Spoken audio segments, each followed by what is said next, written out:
Radio Afrique Santé, partenaire des acteurs de la santé.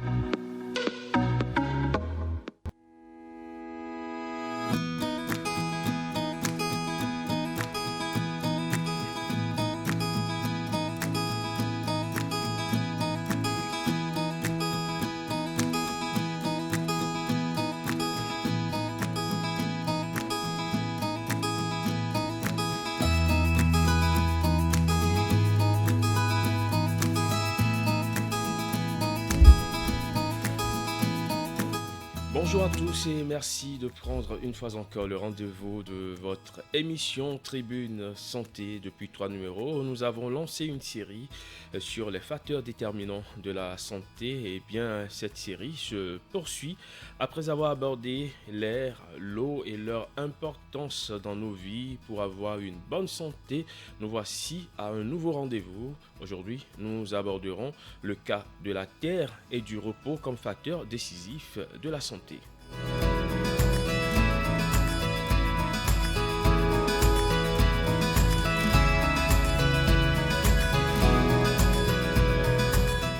On le fera bien entendu avec notre consultant fidèle à ce plateau de Tribune Santé, Daniel Pliard. Bonjour. Bonjour, M. Emmanuel. Merci une fois encore d'avoir pris ce rendez-vous. Vous êtes afro-naturopathe, phytothérapeute et diététicienne. Vous êtes également la présidente du Centre de remise en santé, nutrition et naturothérapie appliquée Jean Pliard, entendez Cana JP au Bénin. Madame Pliard, merci une fois encore.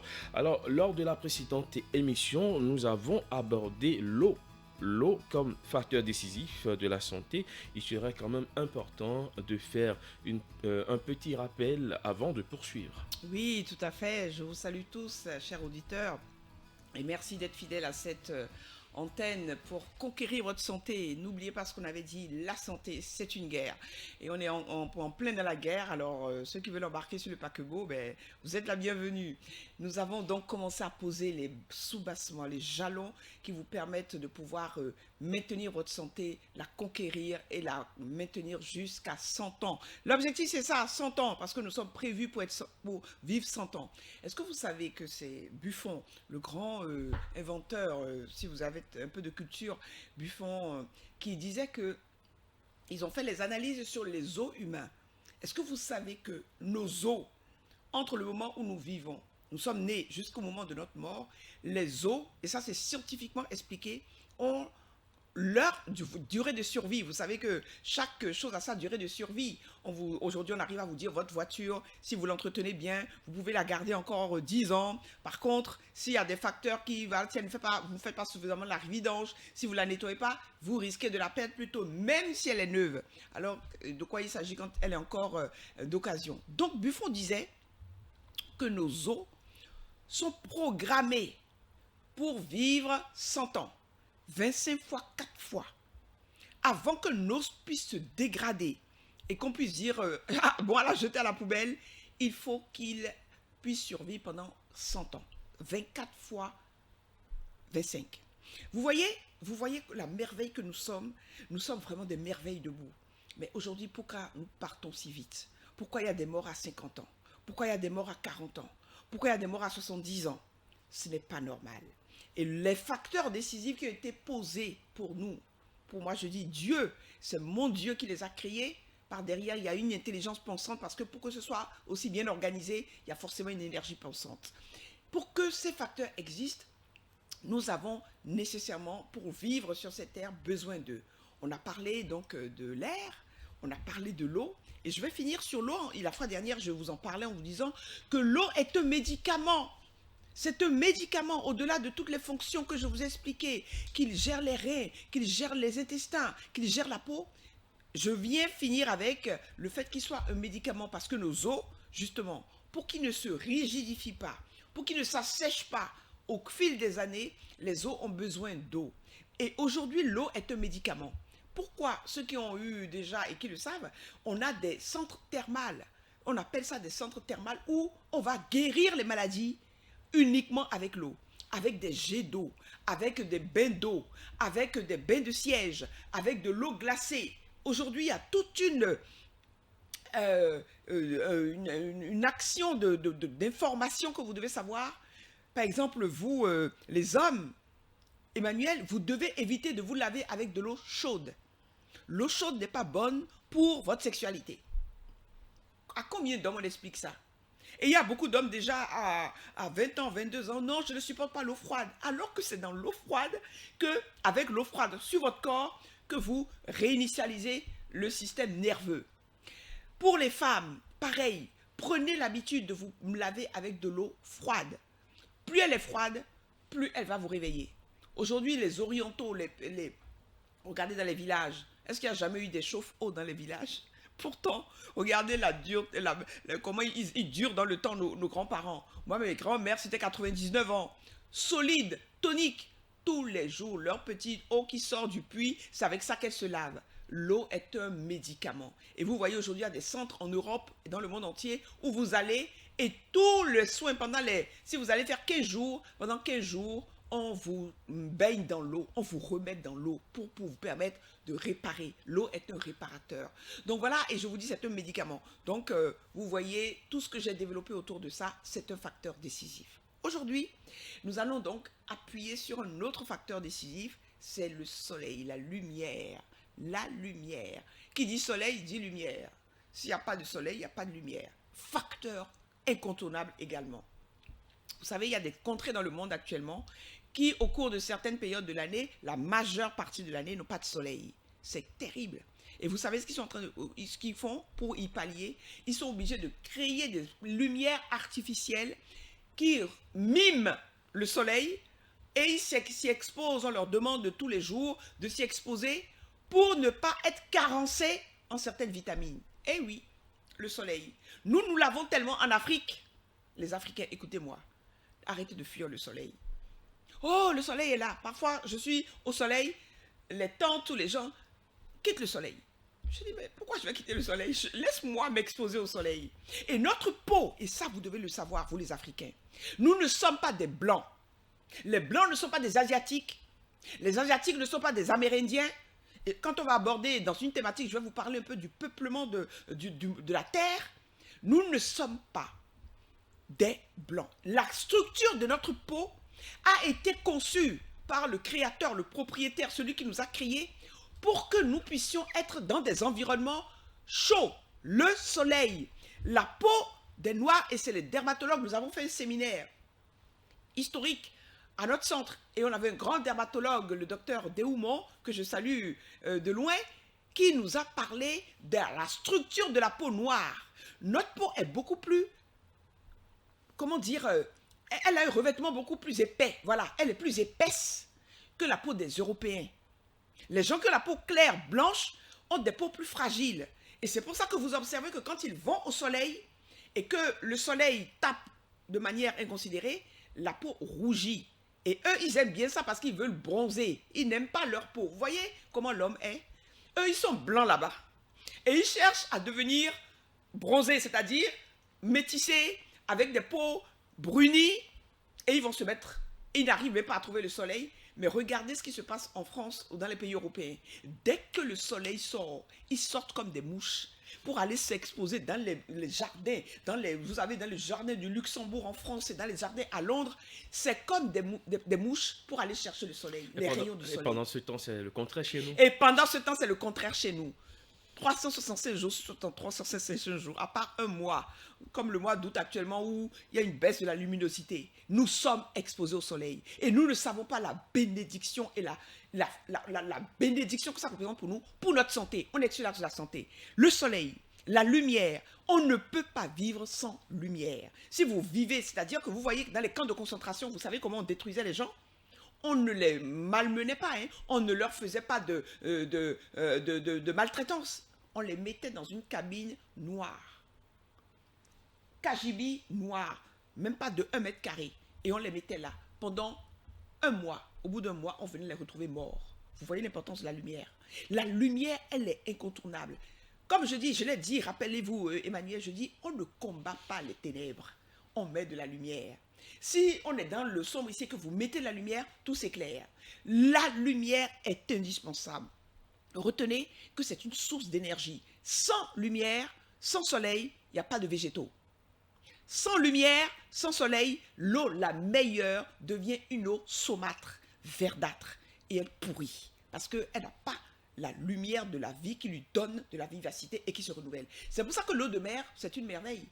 Vous voyez comment on utilise l'eau de mer pour se soigner. L'eau salée, c'est une merveille de réparation pour notre corps. D'ailleurs, l'eau qui sort de notre corps, le sang, vous voyez qu'il est salé. Donc, la lumière, elle est la principale source d'énergie pour notre planète. Elle est essentielle pour notre santé. Retenez-le. Le soleil est le principal générateur de vie. Sans soleil, comme je vous ai dit, pas de vie.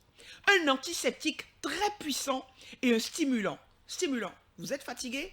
Nous, dans notre centre, vous savez comment nous guérissons les malades? On ne leur fait pas de la luminothérapie, hein.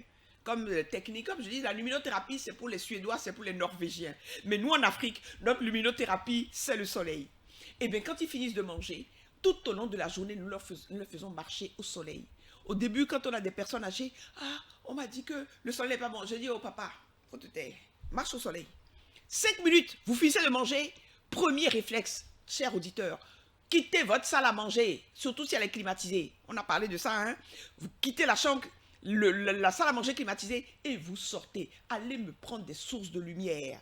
Parce que le soleil est un aliment. J'ai parlé de l'air comme aliment. J'ai parlé de l'eau comme aliment. Et je viens parler encore du soleil comme aliment. Et oui, le soleil est un aliment, un concentré de principes actifs. Dès que l'on s'expose au soleil, je vais vous expliquer ce qui se passe lorsque vous allez au soleil. Si vous et moi, nous sortons là tout de suite, qu'est-ce qui se passe dans notre corps? Le débit sanguin des vaisseaux cutanés va augmenter. C'est-à-dire que le corps, à travers la peau, reçoit la lumière du soleil, automatiquement nos vaisseaux sanguins s'ouvrent. Et vous allez voir que le sang, alors qu'il circulait, je dis comme ça, à 2 km à l'heure, il va passer à 50 km à l'heure. Les vaisseaux s'ouvrent et le sang circule. Dès que l'on s'expose aux rayons, le débit sanguin des vaisseaux cutanés augmente. La chaleur interne, c'est-à-dire que si vous étiez froid, vous trembliez, vous vous mettez au soleil, la chaleur interne s'élève. Qu'est-ce qui va se passer? Il va se faire une évaporation avec élimination abondante des toxines. Élimination des toxines, automatiquement, naturellement. Vous vous mettez au soleil, vous verrez que le soleil, déjà, s'il y a des microbactéries sur votre peau, il élimine les bactéries, il les brûle. Alors, qu'en est-il de ces croyances populaires qui voudraient qu'on pense que le soleil rend malade? Mais justement, c'est un non-sens. Demandez à l'agriculteur si dans sa ferme, il se protège du soleil pour pouvoir rester, parce qu'il reste des heures. Mais il sait que sans le soleil, qu'il ne peut pas cultiver, qu'il ne peut pas ensemencer, qu'il ne peut pas, et qu'il a besoin de ça pour que les plantes puissent grandir. Donc c'est un non-sens qui a été déformé. Mais en fait, on a fondamentalement besoin du soleil. Parce que notre peau est organisée, préparée pour gérer cette qualité de soleil. Et la dernière fois, je vous parlais du beurre de karité. Justement, vous allez vous demander, mais Dieu, là, quand il est en train de créer le monde, pourquoi il a prévu le karité, un arbre comme ça, en Afrique? Pourquoi il n'est pas parti faire pousser le karité en Europe? Parce qu'il sait que cette plante-là va donner des fruits qui vont permettre donc de pouvoir se protéger contre les rayons UV. On appelle ça les rayons ultraviolets. Quand je dis que c'est une source de bienfaits, il faut s'en protéger, mais de manière intelligente. Je ne peux pas faire autrement que de passer sous le soleil. Et quand je passe sous le soleil, ça me fait du bien. Donc, qu'est-ce que je fais? Stratégie de guerre. Je vais m'enduire le corps. Et ça, c'est encore les Blancs qui sont venus nous montrer ça, alors que déjà nos grands-mères le faisaient. Mais c'est pour la nouvelle génération que je suis en train de dire ça. Parce que, vous voyez, si vous ne vous protégez pas, eh bien le soleil, malgré l'épaisseur de votre peau, va quand même aller causer des dégâts et peut assécher la peau. Qu'est-ce que je vous ai dit? La peau a besoin d'être hydratée. Raison de plus lorsque vous êtes au soleil. Et donc, le beurre de karité a cette vertu extraordinaire.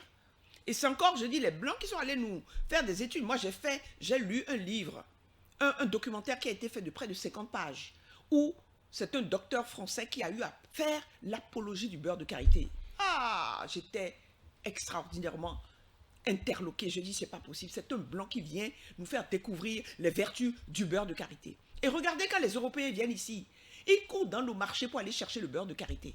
Mais nous-mêmes, les Africaines, c'est ce que j'étais en train de dire tout à l'heure. Vous, on vous a donné une belle peau noire. Au lieu de magnifier cette peau noire, de l'entretenir, vous allez chercher des produits pour claircir. Vous allez chercher des produits pour claircir. Pendant que les autres veulent bronzer. Pendant que les autres veulent bronzer et cherchent notre soleil pour pouvoir bronzer, vous l'avez cadeau et vous allez chercher à blanchir votre peau. Justement, on parlera lorsqu'on abordera les problèmes de santé. La dépigmentation de la peau, c'est une tuerie, c'est la criminalité. Vous êtes criminel vous-même contre votre corps. Parce que justement, je vous parlais tout à l'heure de l'épaisseur de votre peau.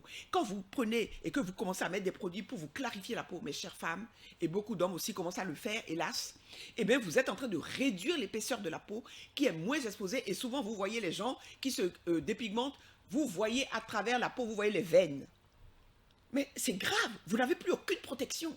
Donc vous voyez l'importance du soleil. Ce beurre de karité, il est un protecteur qui fait que lorsque vous allez sous le soleil, et vous voyez, Emmanuel, vous parliez tout à l'heure de c'est quoi cette tradition qui veut qu'on dise que le soleil est dangereux.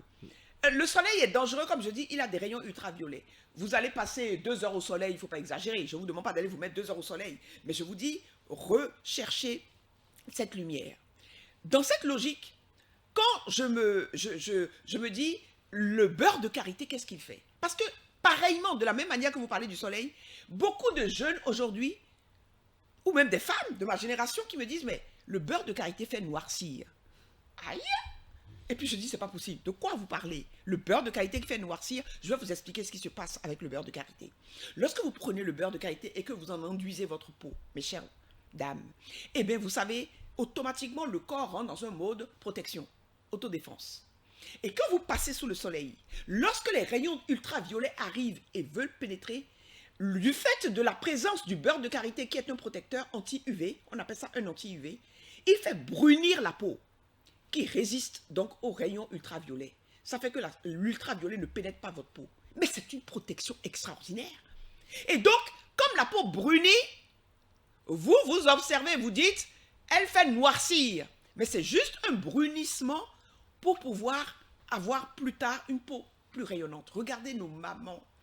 J'ai la grand-mère de mon mari. Elle est morte à 100 ans. Elle était hospitalisée en France. Et à ce moment-là, on lui permettait de glisser. Les Blancs appellent ça le glissement. Elle est déjà vieille, elle n'a plus de raison d'être. On ne va pas provoquer la mort, mais on la laisse aller à la mort jusqu'à ce qu'elle soit partie. Elle avait son pot de beurre de karité à côté. Elle disait, ouais, mon médicament. Elle prenait son beurre de karité. Chez les Blancs, là-bas, les Blanches voulaient lui mettre ses crêpes. Elle dit, hey, mon beurre de karité. On lui prenait le beurre de karité. Et puis, c'était sa séance de relaxation. On la massait des pieds jusqu'à la tête avec son beurre de karité. Et ça, c'est pour vous montrer comment... Et elle, mes filles, ces petites filles, donc ces arrière-petits-enfants, qui sont mes filles, ont pris la photo et ont publié ça sur les réseaux sociaux. Elles n'avaient pas une ride. Est-ce que vous m'entendez? Pas une ride à 100 ans. Elle avait une peau, quand vous la regardiez, vous dites, c'est pas possible. Comment on peut avoir 100 ans et avoir une peau aussi belle? Alors, si je comprends vos explications, ça veut dire que le soleil, c'est un facteur déterminant de la santé et la meilleure façon de profiter du soleil, c'est d'utiliser, de faire usage de notre beurre de qualité qui est une richesse. Vous avez compris. J'insiste là-dessus parce que c'est un élément qui est fondamental. Nous sommes des Africains, nous vivons en Afrique. Le soleil, c'est pour ça que j'appuie là-dessus, est une source de vérité et de revivification. Je grille l'évaporation. Évaporation, la transpiration, source de santé. Un corps qui ne transpire pas, c'est un corps qui pourrit à l'intérieur. Entendez-moi bien. Un corps qui ne transpire pas est un corps qui pourrit de l'intérieur. Et justement, quand vous vous mettez sous le soleil, le phénomène chimique va se faire que vous commencez à transpirer. Eh bien oui, le phénomène de transpiration, c'est l'élimination des toxines. Vous savez, les grands sportifs, quand ils travaillent, on leur dit transpirer. La transpiration est une source de l'élimination de toxines et de préservation de la santé. Et par conséquent, il va se produire donc une désintoxication de tout l'organisme. La nutrition est stimulée. Regardez, quand vous êtes en train de manger, la différence entre une orange, une banane, il pousse au soleil, et une orange que vous avez prise sur l'arbre, qui n'a pas fini de mûrir, et que vous le prenez et que vous le mettez, comme on dit chez nous là, on le couvre pour accélérer la maturation. L'orange n'a pas le même goût. C'est une merveille quand vous prenez l'orange directement mûre sur l'arbre, grâce au soleil, vous prenez de la vitalité, vous prenez la vie même du fruit. Donc, la nutrition, les aliments qui sont exposés au soleil, naturellement, je ne parle pas d'huile que vous allez préparer, comme on le voit, nos huiles d'arachide préparées et mises au soleil. Je ne parle pas de ça. Hein. Je parle des aliments qui naturellement sont produits au soleil. Les légumes, les fruits, le soleil favorise la nutrition qui est stimulée. La digestion devient plus active. Grâce au soleil, la peau élabore la fameuse vitamine. Vous avez dû en entendre parler pendant que le Covid était là. La vitamine D3, c'est le soleil. Eh oui, et je comprends maintenant, beaucoup de scientifiques ont dit, on comprend pourquoi en Afrique, il y a eu le moins de morts de sida. Vive le soleil, c'est grâce au soleil. Il se développe dans des environnements froids. Plus l'environnement est froid en Europe, plus ce virus se développe. En Afrique, nous avons été protégés contre cela naturellement parce que nous avons la grâce d'avoir le soleil qui les détruit. Le soleil détruit les virus. Le soleil détruit les bactéries. Le soleil détruit les microbes. Et donc, le fait de s'exposer au soleil favorise, j'ai dit, l'oxygénation, l'élimination des toxines, la reminéralisation avec la vitamine D3. Pas besoin, les Africains n'ont pas besoin de complémentation de vitamine D3. Mais en Europe, et vous avez vu les consignes qui étaient données en France, en Italie, en Espagne, en Chine, aux États-Unis.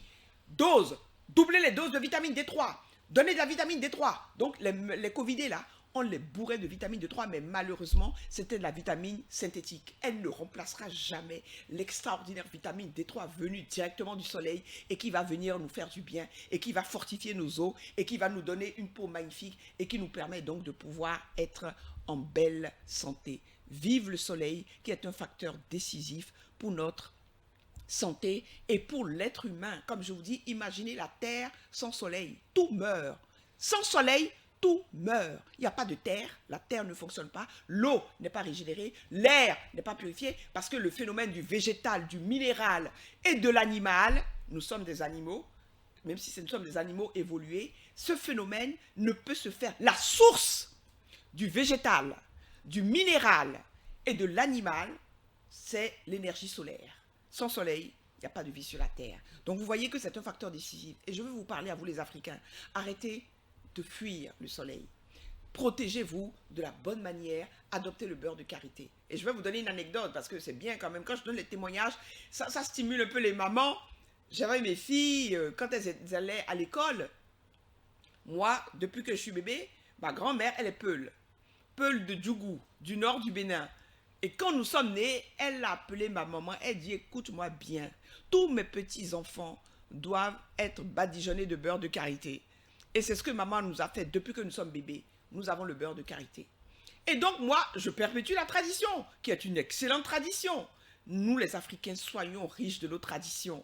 J'ai commencé toutes mes filles, il n'y a pas eu un seul bébé, lait chlorane, lait de mixa. Hey, beurre de karité. On les lavait et après on prenait le beurre de karité, on leur faisait massage au beurre de karité. Est-ce que vous avez déjà essayé un massage au beurre de karité, monsieur Emmanuel? Bien entendu. Oh là là, si vous le faites vous-même, vous allez dire, c'est pas possible. Mais pourquoi je vais chercher des huiles bizarres? Le beurre de karité. Et j'ai enduit mes filles de beurre de karité. Résultat, lorsque ça arrive à l'adolescence, où justement c'est la puberté, et que toutes les filles, leurs camarades, criblaient de boutons sur la peau, acné, on dit acné pubertaire. Mes filles avaient des peaux de bébé, 12 ans, 13 ans. Et les copines, mais comment vous faites pour avoir des peaux aussi belles? Mais c'est le beurre de karité. Menteuse, tu racontes des histoires. Moi, ma maman m'a dit que le beurre de karité te fait noircir. Mais vous voyez mon teint, non? Regardez mon teint. Je dis, je suis un prototype du beurre de karité. Si le beurre de karité faisait noircir, je n'aurais pas une peau comme ça. Je ne mets rien d'autre depuis que je suis bébé jusqu'à aujourd'hui. Dieu m'entende, je n'ai rien mis sur ma peau à part le beurre de karité. Et puis les filles, un jour comme ça, je viens chercher mes filles à l'école et je vois toutes les copines qui sont autour d'elles. Tata, oui mes chéris, Prisca, Tania nous ont dit que c'est le beurre de karité qu'elles mettent sur la peau, alors que nous on nous a dit que le beurre de karité noircit. C'est vrai tata? Je dis, je confirme. Et toi, si tu veux que tous tes boutons disparaissent, commence à utiliser le beurre de karité. Ça a été un témoignage. Le soleil est un ami de la peau. lorsqu'il est bien protégé par le beurre de karité. N'ayez plus peur du soleil parce que c'est un facteur décisif. C'est un facteur décisif de la santé. Après le soleil, quel est l'autre facteur décisif de la santé que nous allons aborder, Madame Plia? Nous allons parler donc maintenant de l'abstinence de toxiques. L'abstinence Il y a un classement parce que je vais revenir après sur le repos, Et qui la est le terre. sommeil, sur la terre. Je parle de la terre là maintenant. Après, je vais parler de l'absence de toxiques. Et après, dans un dernier partie, nous allons parler du repos, de l'état d'esprit et de l'exercice physique qui sont liés maintenant à l'homme même. Tous les autres là ne sont pas liés à lui. C'est-à-dire qu'ils sont extérieurs à lui. Mais l'exercice physique est lié à lui. Le repos est lié à lui. Et le mental, c'est lié à lui. Donc ça viendra à la fin. Aujourd'hui, donc, nous avons parlé déjà du soleil. Je vais parler maintenant de la terre et de l'absence de toxiques. Alors, l'absence de toxiques. Des aspects que nous allons aborder tout juste après la pause musicale que je vous propose. Ce sera sur le titre My Way de Frank Sinatra. Wow.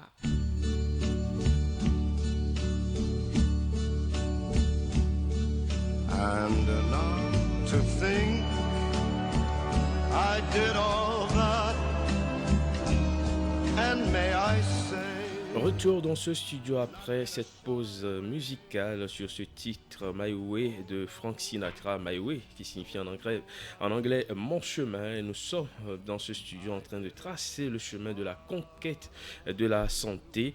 Avant la pause, on était avec Daniel Plia, présidente du Centre de remise en santé, nutrition et naturothérapie appliquée. Jean Plia, entendez, Canal JP au Bénin. Avec elle, on abordait les principaux facteurs décisifs de la santé. On a abordé le soleil comme facteur décisif de la santé. Et pour bien profiter du soleil comme facteur décisif de sa santé, il faut adopter le beurre de karité. J'espère que j'ai bien résumé. Absolument. Voilà, nous allons continuer et cette fois-ci aborder la terre comme facteur Exactement. décisif de la santé. La terre comme facteur décisif de la santé. Sans terre, nous ne sommes pas... Vous voyez, quand le premier homme est monté sur la Lune, je ne sais pas si vous avez pu suivre un peu ce qui s'est passé au niveau de l'atmosphère et toute la préparation qu'on a dû faire pour que ces gens-là puissent subsister un mois sur la Lune. Nous ne sommes pas faits pour être sur la Lune. Nous ne sommes pas faits pour être dans les airs. Nous ne sommes pas des oiseaux. Nous sommes des êtres humains. Et l'être humain, compte tenu de la loi de la pesanteur, compte tenu de la loi de la gravité, nous sommes faits pour être sur la terre. Alors, je vais vous demander, vous tous qui êtes là, ceux qui ont la possibilité, j'aborde ce facteur décisif, si vous avez la possibilité d'enlever vos chaussures et d'aller dehors et de vous mettre sur la terre et de la regarder. Selon l'endroit où vous vous trouvez, la terre peut être rouge, elle peut être grise, elle peut être noire, mais c'est la terre, c'est la mer, notre maison commune. Le pape François en parle, il dit, c'est notre maison commune. S'il n'y avait pas de terre, vous et moi là, où est-ce qu'on serait? S'il n'y avait pas de terre, où est-ce qu'on serait? Ok, on aurait l'air, mais nous ne volons pas dans l'air. On aurait l'eau, on en a parlé, mais nous ne vivons pas dans l'eau. Nous sommes bien sûr nés dans ce magnifique berceau piscine, mais on n'est pas fait pour vivre dans l'eau H24. Ok, il y aurait le soleil, mais nous ne pouvons pas vivre le soleil, il va nous brûler, on va être tout calcifié. Nous avons besoin de la terre. La terre, donc, c'est le sol, le fumier. Comme on dit, tu es poussière, tu retourneras la poussière, tu meurs, tu es d'abord le fumier, c'est-à-dire ce qui est l'humus. Si on va sur une base spirituelle, l'être humain est constitué d'humus. Et c'est ça qui fait que dans le cycle de la vie, l'humus est quelque chose de déterminant. Et c'est pour ça que quand nous mourons, nous retournons à cet humus, parce que nous sommes de la matière. Et cette matière-là, la terre, c'est de la matière.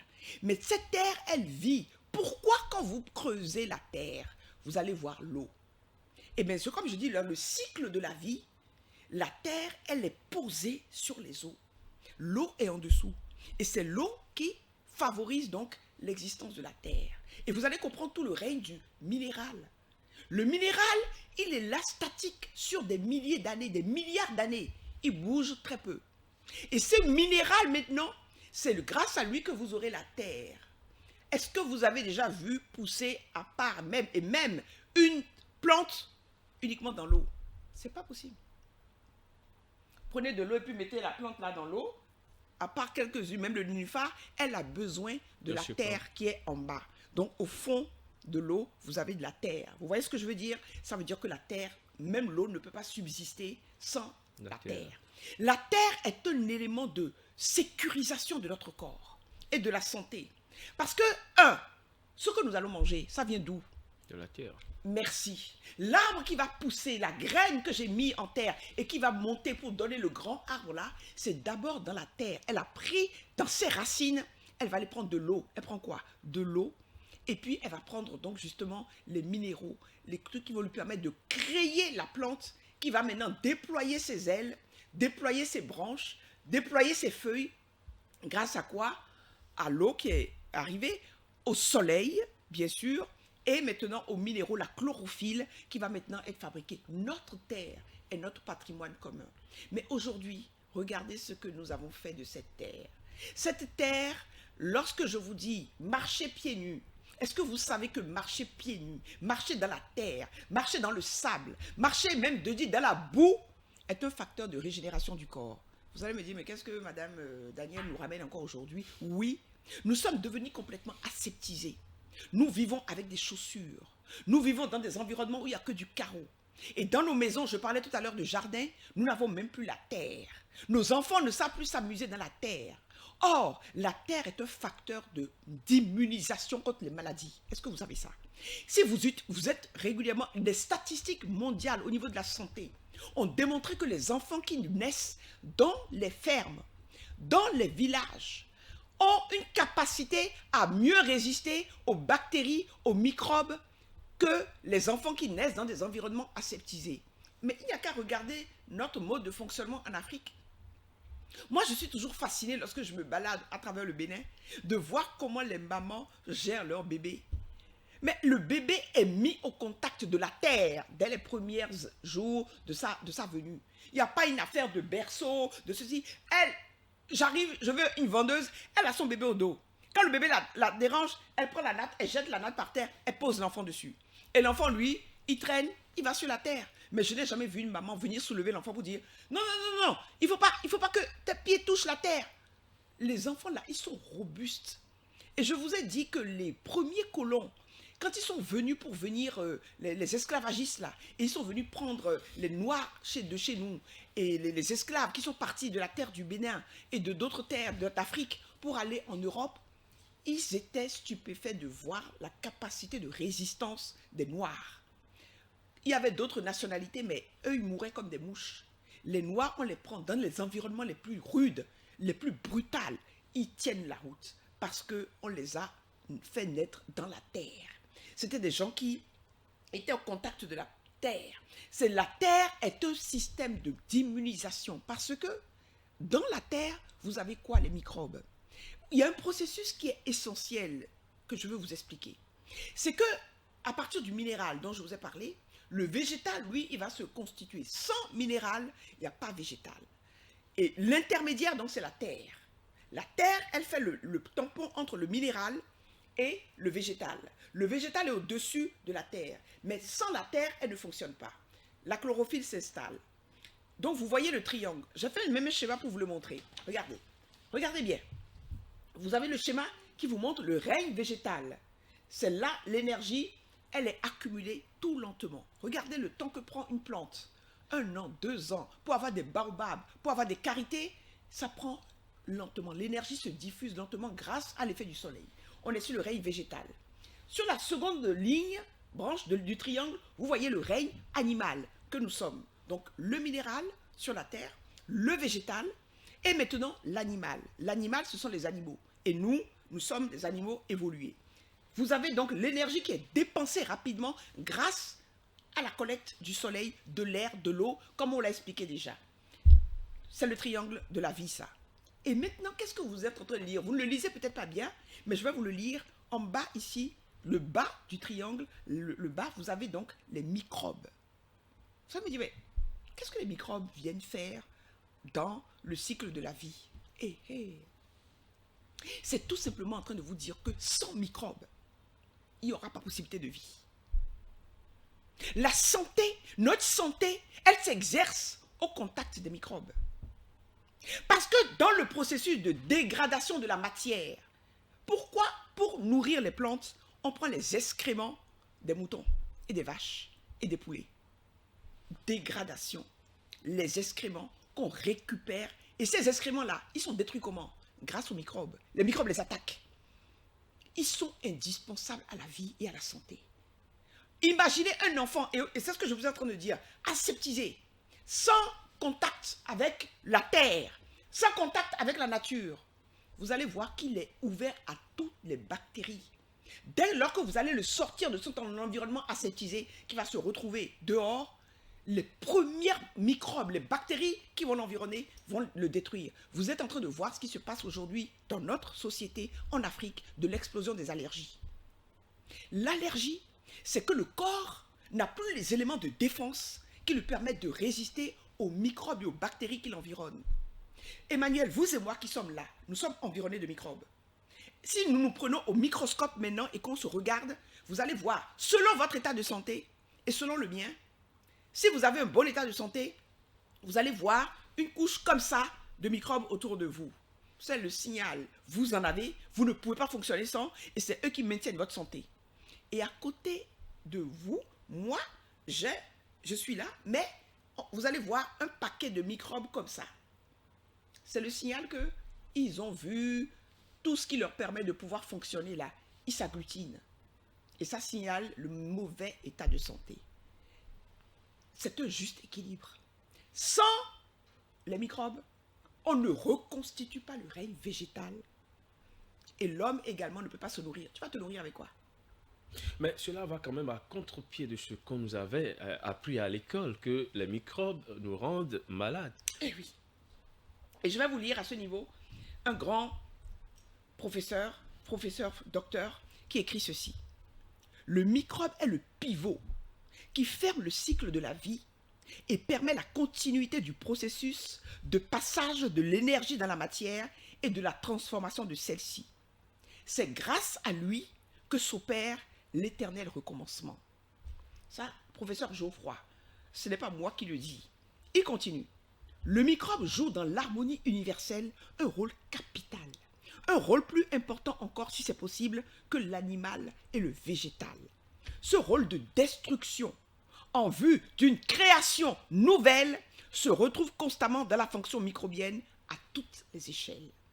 Il continue. Ce sont les microbes qui détruisent en temps voulu la pulpe et les enveloppes des fruits, de façon à permettre aux grains de germer et de perpétuer les espèces végétales. Vous ne pouvez pas prendre le fruit directement et le mettre dans la terre. Il faut qu'il soit dégradé, que vous preniez le pépin. Dégradé par qui? Les microbes.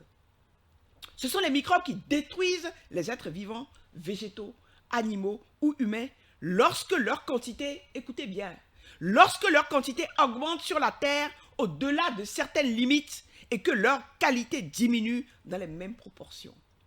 Le principe de résistance à l'adversité, le combat pour la vie. Le bébé, quand il sort du ventre maternel, il est dans un environnement aseptisé. Quand il sort du ventre maternel, pourquoi il crie? En fait, il est agressé par un environnement qu'il ne connaissait pas à l'intérieur. Et ça, son système immunitaire, et vous allez le découvrir avec un passage du docteur Joyeux lorsqu'on va aborder la naissance, qui parle du système immunitaire. Il dit, à la naissance, l'enfant, les 1000 premiers jours de l'enfant, se constituent grâce aux bactéries et à l'environnement auquel l'enfant est soumis. Et vous savez ce qui se passe aujourd'hui dans les maternités en Europe? Ils ont tellement aseptisé les environnements qu'ils se sont rendus compte que les enfants deviennent fragiles. Et vous savez ce qu'ils font? Ils vont chercher de la poussière dehors, qu'ils mettent sur les berceaux des enfants, pour que déjà l'enfant, surtout les prématurés, qui naissent prématurés, puissent aspirer cette poussière pour faire mûrir le système immunitaire. Les bactéries, les microbes, dans une dose contrôlable, favorisent la maturité du système immunitaire. Dans une dose contrôlable. Dans une dose contrôlable. C'est pour vous dire que l'extrémisme dans lequel on est, de pouvoir... Vous savez qu'il y a des maladies, on appelle ça les maladies nocosomiales. Elles se développent dans des environnements aseptisés. Plus l'environnement est propre. Et il y a des bactéries résistantes qui se développent dans cet environnement et qui créent des maladies. Il y a des enfants qui n'ont même pas été mis en contact avec l'extérieur et qui ont pu développer des maladies, on appelle ça les maladies nosocomiales. Et comme je suis en train de vous dire, le système immunitaire, c'est parce qu'il y a guerre. Je reviens sur la guerre. C'est parce qu'il y a guerre. Guerre avec qui? Dites-moi. Guerre avec, avec les parasites qui nous entourent. Vous avez vous-même répondu à votre question. C'est parce qu'il y a guerre que le corps existe. Dès lors qu'il n'y a plus guerre, vous devenez quoi? Un être fragile. On ne peut même pas vous sortir. C'est-à-dire que si on met de l'eau boueuse là, on vous dit de marcher dedans. Oh, je vais attraper une maladie. Votre corps n'a plus les éléments pour résister. Le microbe, et c'est ça sa signification, c'est lui qui attaque. Et il a expliqué que l'épidémie n'est sans doute pas autre chose. Et on vient de vivre une pandémie. Je vais vous le développer avec la loi de Darwin, qui parle également de la loi de l'évolution. C'est la loi des plus faibles et des plus forts. Pourquoi il y a des gens qui sont morts pendant le Covid? Pourquoi il y en a qui ont résisté?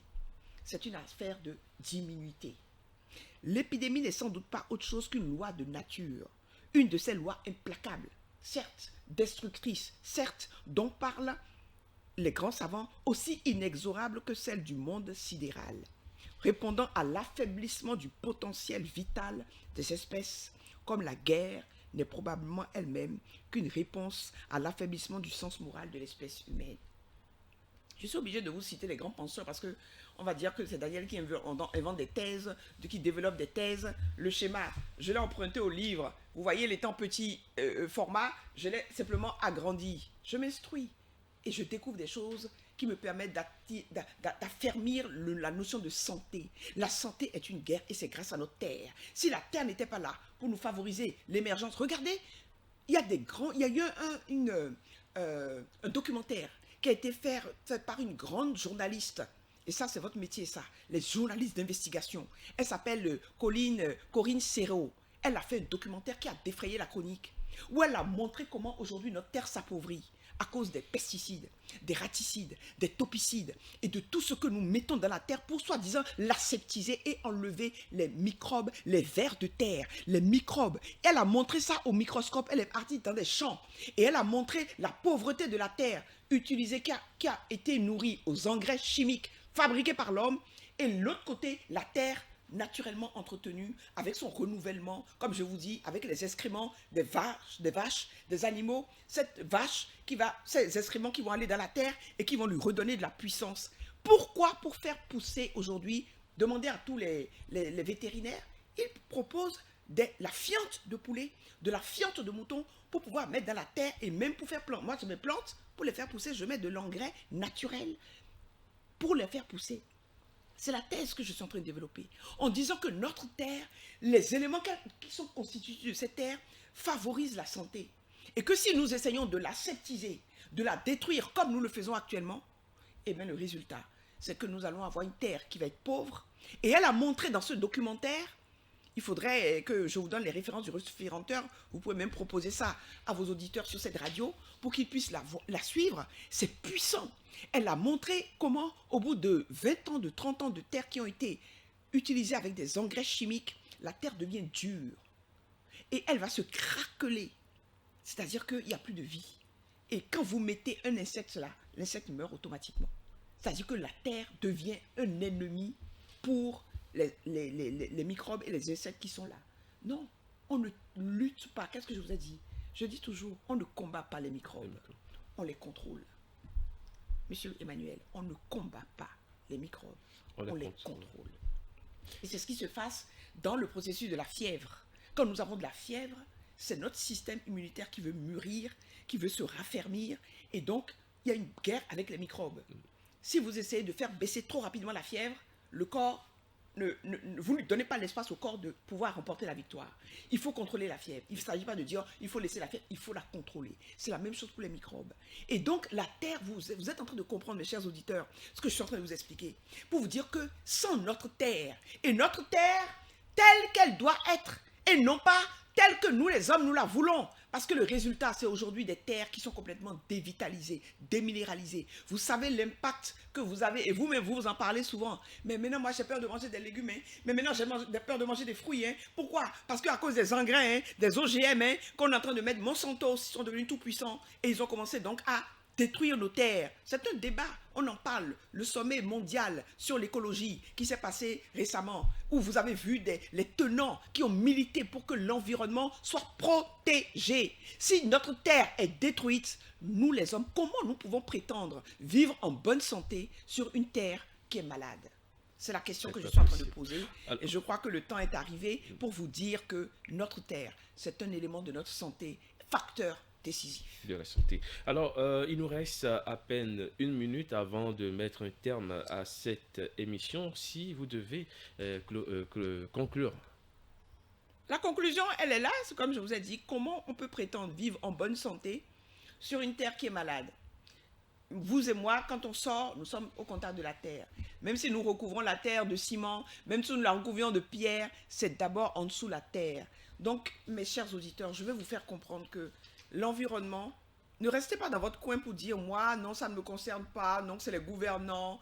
À ma petite échelle, j'ai la possibilité de changer mon environnement, de changer ma terre, de la préserver, surtout de la préserver. Dans ma maison, je peux faire un petit jardin uniquement avec des engrais naturels et manger de bonnes carottes et manger de bonnes tomates et ne pas contourner en disant je n'en mange plus parce que la terre a été détruite. Par qui? Par les jardiniers. Mais toi, à ton niveau, qu'est-ce que tu peux faire? Retiens que la qualité de la terre est un facteur de santé décisif et que si tu en fais attention, si tu l'intègres, eh bien, ça sera un facteur pour préserver ta santé. Voilà. Alors, les facteurs décisifs de la santé, la série se poursuit.